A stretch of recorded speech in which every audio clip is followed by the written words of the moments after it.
All right, we're back again. You have been listening to the Mindless Wrestling Podcast, part of the Chairshot Radio Network, to be found on thechairshot.com. Remember, always use your heads. We are doing a watch along here before the commercial break. If you listened in, if you jumped up on the Peacock and you got yourselves ready to go, it is Wrestlemania 3.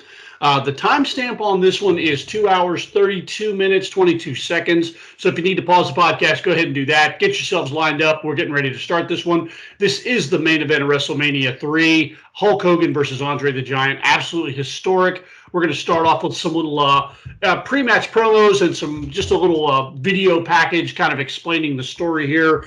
Jason is being introduced to this, as we've done so many times.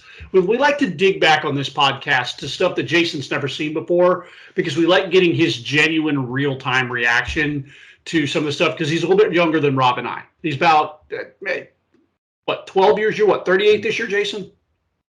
Yeah, I turned 38 the last year. Okay, and I just turned 50, so he's 12 years younger. So, this is all stuff that Jason didn't watch, and it's fun to get his reaction to this stuff. So, again, get up there on the Peacock, WrestleMania 3. The timestamp, again, is 2 hours, 32 minutes, 22 seconds. We are going to start this one, gentlemen, in 5, 4, 3, 2, 1, go.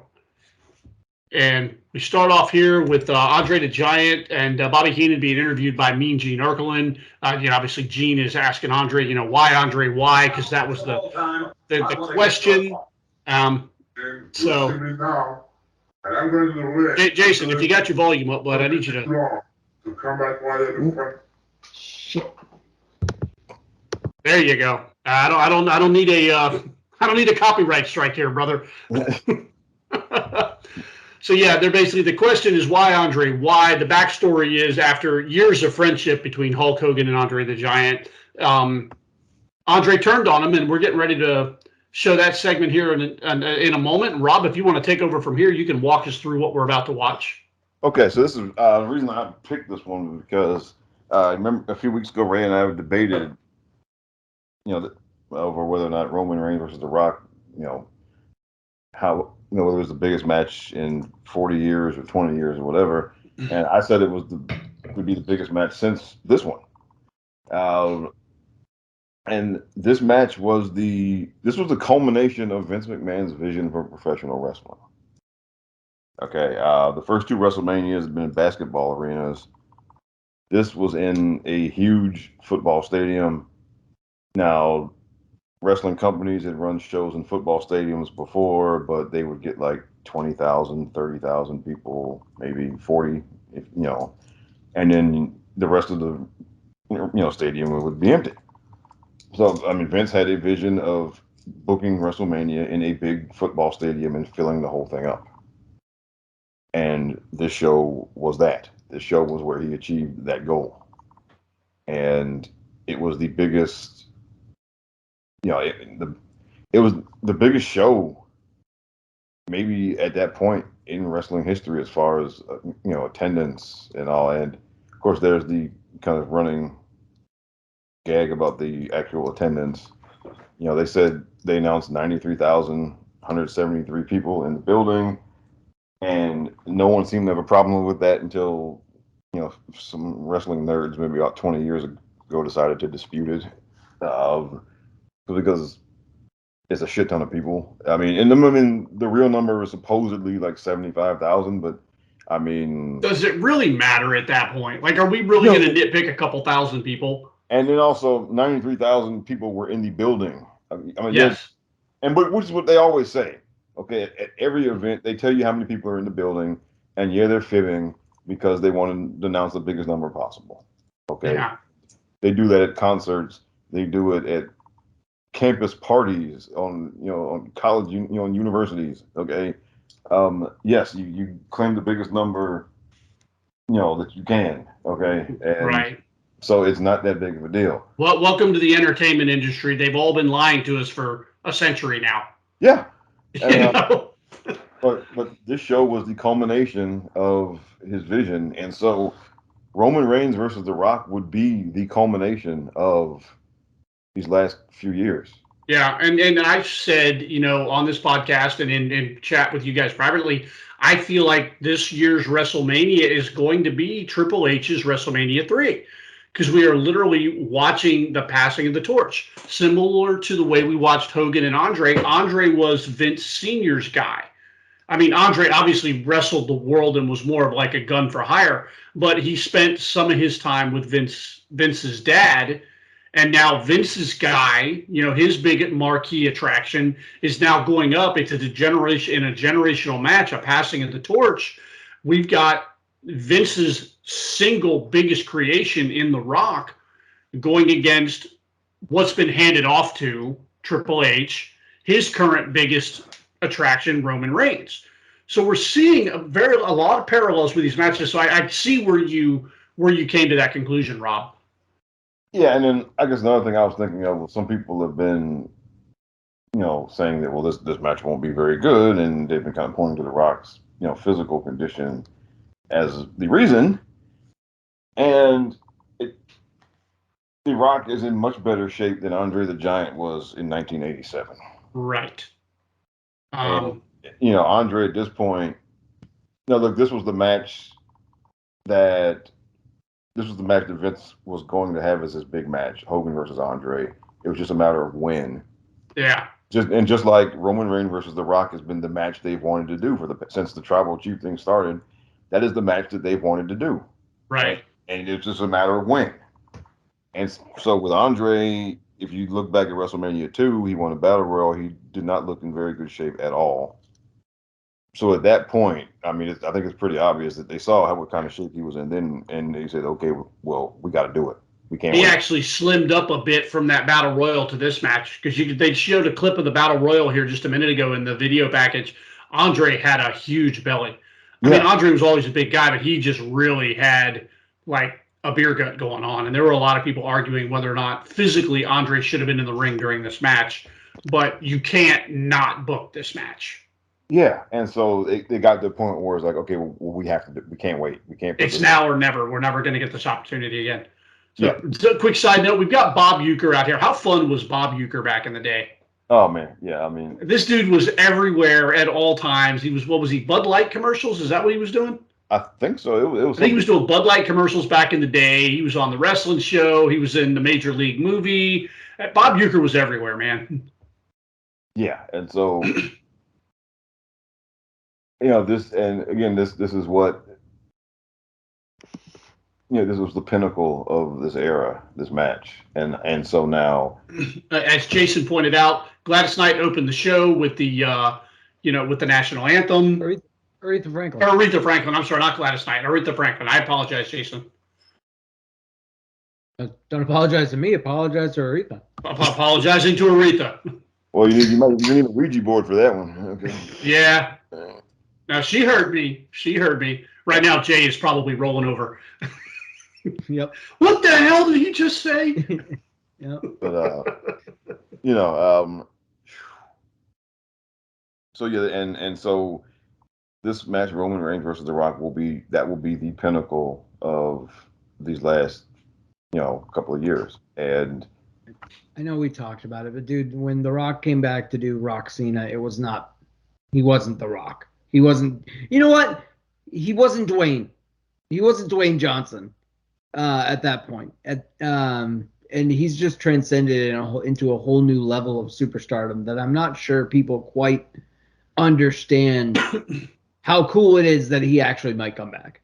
If you don't understand how important it is for that guy to clear his plate to come back and do this, as Jason has said time and time again on this podcast, you fundamentally watch this differently than I do.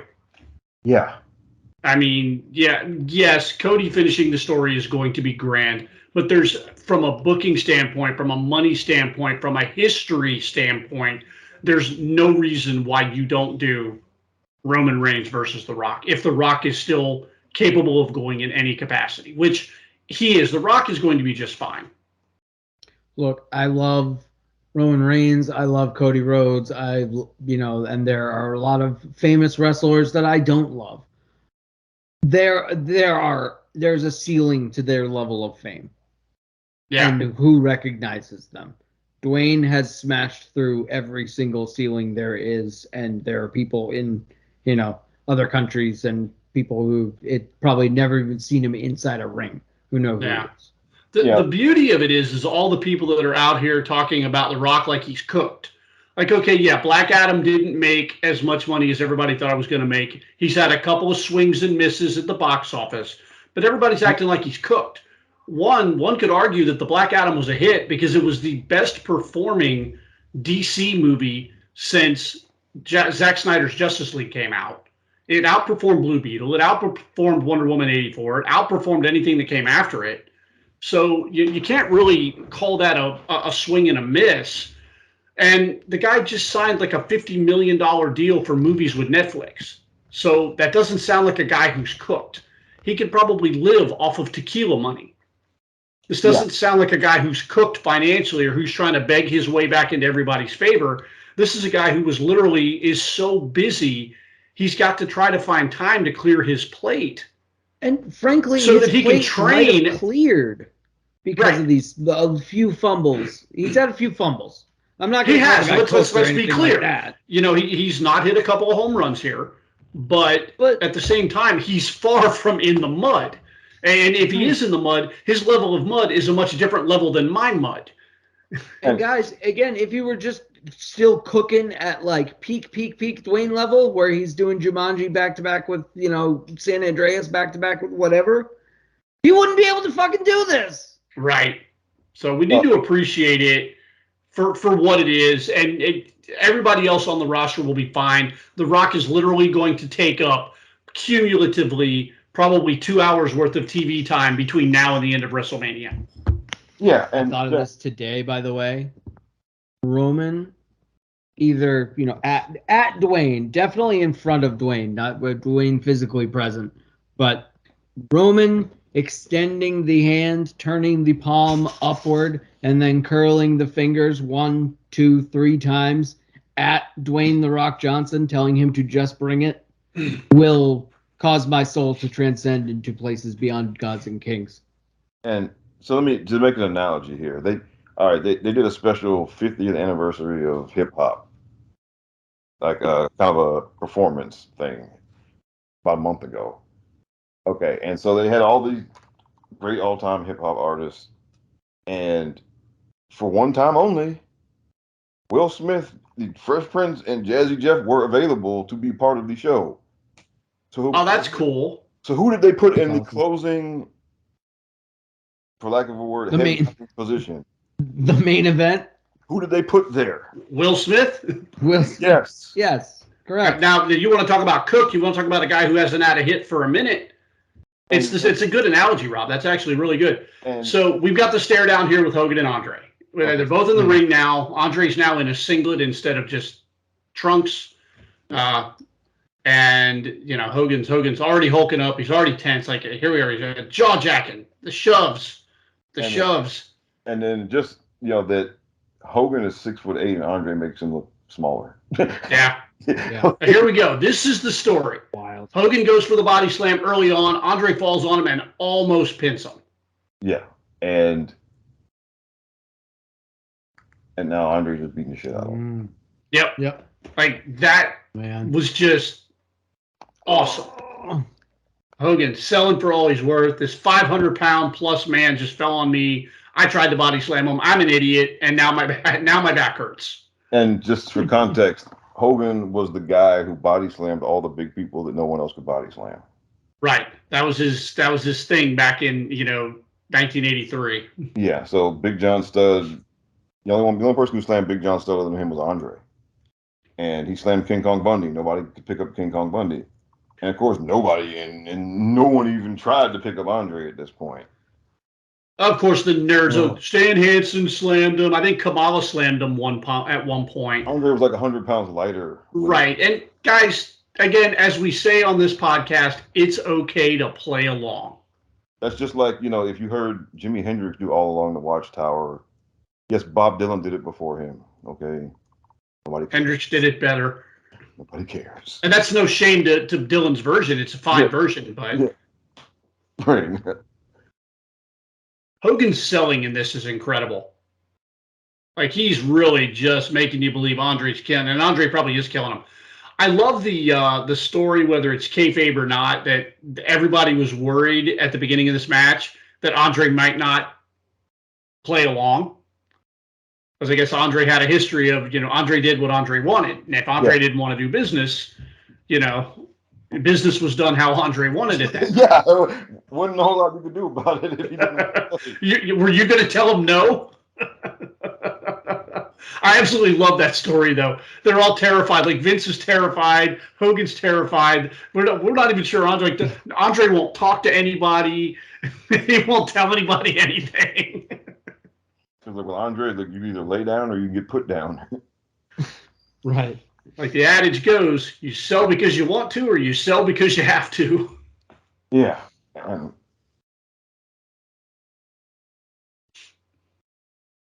Man, Bret Hart might have been Roman Reigns' favorite wrestler, but Roman Reigns learned how to sell from Hulk Hogan. Yeah. This guy,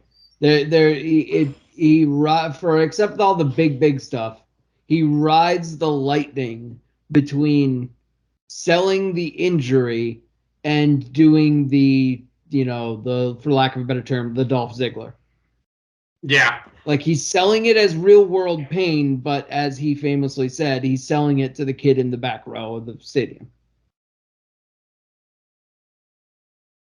And it's stuff like this where you got to remind people you cannot like the guy behind what you see on your TV, and that's perfectly acceptable, perfectly understandable. I get it, but when the TV is on and the guy is in the ring, certain things he did in there, to this day, untouchable. And your favorite superhero babyface copies this model. Yeah. Okay. Yep. He is the template. Like, he really is. This guy made the most money of any box office attraction in wrestling at this point in time. He continued to dominate for another 10 years.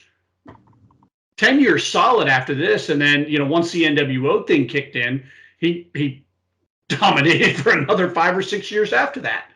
Mm-hmm. And one would argue maybe well past his born-on date. But, yeah, the guy just got it.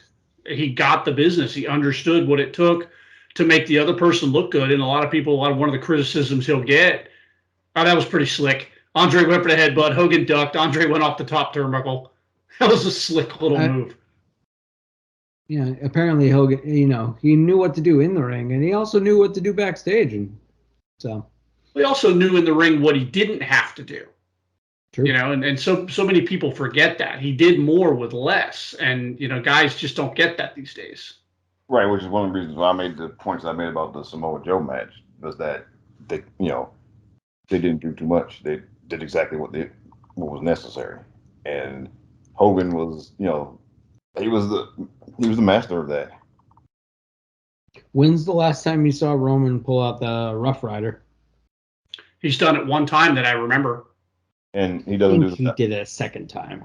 I want to say he did it twice because I remember thinking, oh, is this actually part of the repertoire now? And then he never did it again. And he doesn't do the dive over the ropes anymore. Yeah. No. Nope. That's a babyface thing. Right, which sucks because he's awesome at clearing the ropes. Yeah, actually, I don't know how good he would be now with all the extra bulk. Two people horrify me watching him dive over the top rope for all the right reasons. Him and The Undertaker. Yeah. To see two dudes that size go flying and they're coming at you, and depending on the camera angle. And they're not torpedoing through the ropes, tope suicida. They are going up and over. Yeah. And here again, just working a simple bear hug, and Andre making so many people did the bear hug and it looks so weak.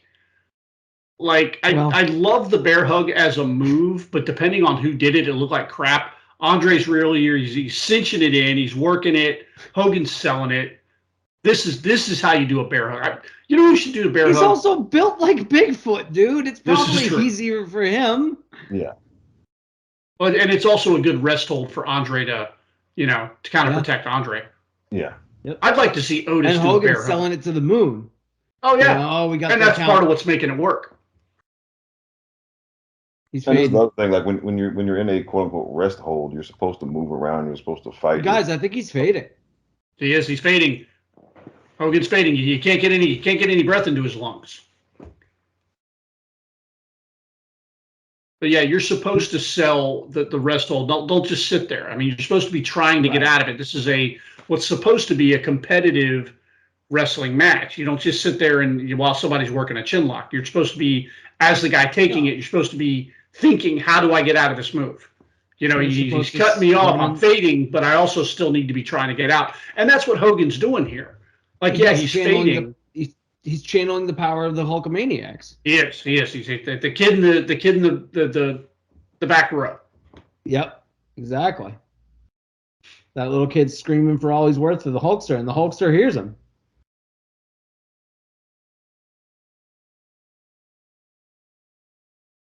And this right here, because Dave just doesn't get it, is why Meltzer gave this, -3 stars? Yeah.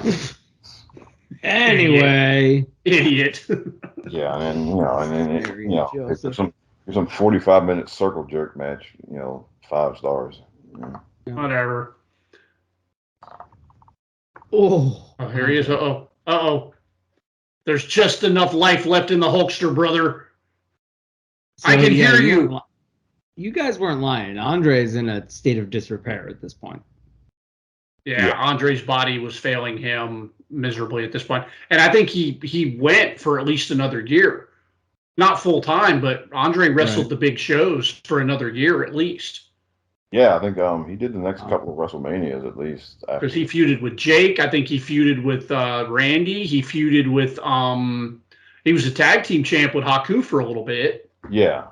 So Andre still had I wouldn't say he had gas in the tank, but he still kept going.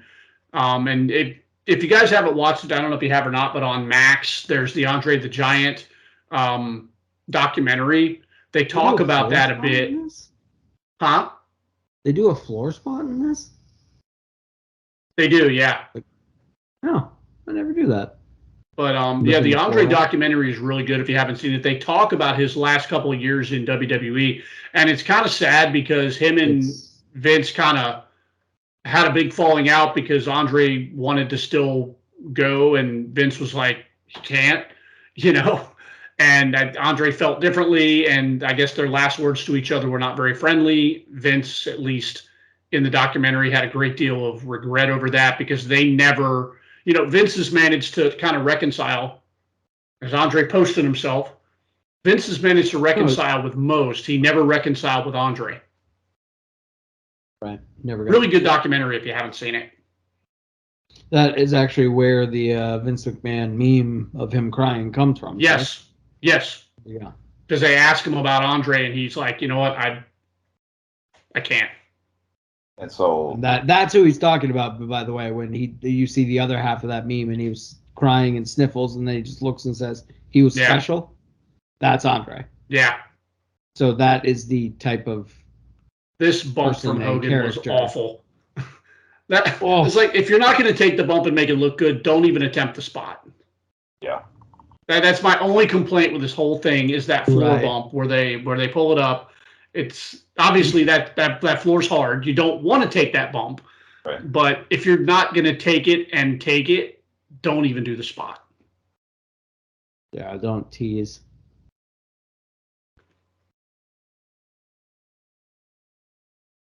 Again, I don't see. Oh, Andre went for the big boot, missed. Hogan ducked it. Here we go. And so the theme of this match was he couldn't knock Andre off his feet no matter what he did, and here he finally does it. Yep. And now I think Jason may be a couple seconds ahead of us. Okay. Yeah, sorry. I'll pause for a second. Sorry. Just to kind of. So he's starting to Hulk up. Yep. And now he didn't do it. This is the first time he hulked up the whole match, where he did the full Hulk up here. And there it is. That's the move. And that was the whole match in a nutshell right there. And you see the whole place going crazy. Yep. Over a simple box. And that was it. Because that was your third crossroads. That was your, spear. That was your whatever. Everyone knew that was it. Yeah. and he didn't have to do 10 cartwheels and Nope. 360. Didn't have to drop 6 legs. Didn't have to hulk up 4 times. Nope, that's just it. It was a body. We worked the whole match to can he slam him? He finally slams him after taking a 10-minute ass whipping, and we take it home. And good triumphs over the bastard friend. Absolutely awesome. And just looking back at this, you watch it and you get it. Like, you really get where Vince was going with this, and you understand why the business went the way it was, because it just that. He knew it was, theater with pyro. Yeah, I think Vince, more than anyone else in the history of the business, understood what the business could be by understanding what the business was. And so many people take the wrestling part of it so seriously, and you should, to a line. Like, you really do want to go out there and make sure that what you're doing looks believable. I firmly stand by that, being a guy who's been in the ring, being a guy who, when I was learning to do it, wanted it to look like it was supposed to look. Like, that was important to me. I want the moves to look legit. I don't want anybody to look at what I'm doing and say, God, that looked fake. But at the same time, the most important aspect of it is the show. And you've got to be able to ride that line between making your shit look good and putting on a good show. And so many guys just can't do both. Some people are good at putting on a really good show. Some people are awesome at performing the wrestling moves. The lightning in a bottle is finding someone who can do both. It's like I said about his selling. I mean, he sells it in that cartoon Dolph Ziggler way, but then you look at his face and you listen to what he's doing and you see everything else, and you're like, dude, this guy's in pain. So it's a 10-year-old me bought into this. Like, 10-year-old me was like, God, Andre's killing him. Yeah. Dude, when I saw that face when it was on the end of Sting's bat, I was like, fuck yeah, let's go. Kick Hollywood's ass. We have some breaking news. Breaking news. Is Moxley bleeding? No. Oh. That would have been yesterday. Okay. Yeah, that's right. We record on Thursdays now. On. Yeah. Okay.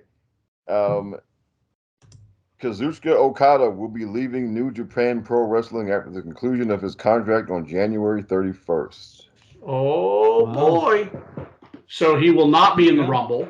I guess potentially he could be. No, potentially. They can work something out. For him, of all people. Because there's been some reporting about Trinity on that note also, because supposedly she has some dates that go beyond the Rumble date, so she may not be in it either, even though we're all assuming that she's coming back. But we don't. But we won't know until it happens. There's no reason why both of them couldn't be in the Rumble matches and then go back and do their dates. Yeah. No, as long as WWE clears it, they'd be free to do it. Yeah. I guess they'd have to clear it with their current employer too. I was reading something. When they brought Mickie James back for the Rumble, what was it, last year? It was 2022. Yeah. 2022. When they brought Mickie James back, she was doing an interview, and she was basically. Let's remind folks, she was wearing the belt and she was the Knockouts champion at the time. Yeah. And they announced her as the Knockouts champion.